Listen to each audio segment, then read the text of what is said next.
তানোরে ১.৫ বিঘা বোরো ধানে বিষ প্রয়োগের অভিযোগ। তানোর প্রতিনিধি। রাজশাহীর তানোর উপজেলার কামারগা ইউনিয়নের কাদিরপুর মৌজায় প্রায় ১.৫ বিঘা জমির বোরো ধানে বিষ স্প্রে করে নষ্ট করে দেওয়ার অভিযোগ উঠেছে। এ ঘটনায় ক্ষতিগ্রস্ত কৃষক আগা খান স্থানীয় কয়েকজনের বিরুদ্ধে অভিযোগ করেছেন। ভুক্তভোগী কৃষক আগান জানান, তার মালিকানাধীন প্রায় ১.৫ বিঘা জমির পাকা বোরো ধানে দুর্বৃত্তরা বিষ স্প্রে করে দেয়। এতে অল্প সময়ের মধ্যেই ধান গাছ শুকিয়ে যেতে শুরু করে এবং পুরো ফসল মারাত্মক ক্ষতির মুখে পড়ে। তিনি অভিযোগ করে বলেন, ধানোরা গ্রামের ইব্রাহিম ও আকবুল হোসেন সহ তাদের সহযোগীরা পরিকল্পিতভাবে এ ঘটনা ঘটিয়েছে। এর আগেও প্রায় ১ মাস আগে তার প্রায় ২ বিঘা জমির বোরো ধানে বিষ প্রয়োগ করে নষ্ট করে দেওয়া হয়েছিল। আগা খান আরও বলেন, বারবার ফসল নষ্ট করায় তিনি চরম আর্থিক ক্ষতির সম্মুখীন হয়েছেন।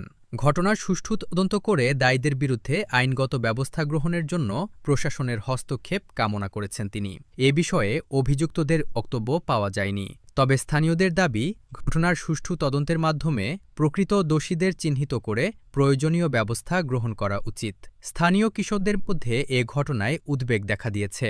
তারা কৃষান্দ বন্ধে প্রশাসনের কার্যকর পদক্ষেপ কামনা করেছেন।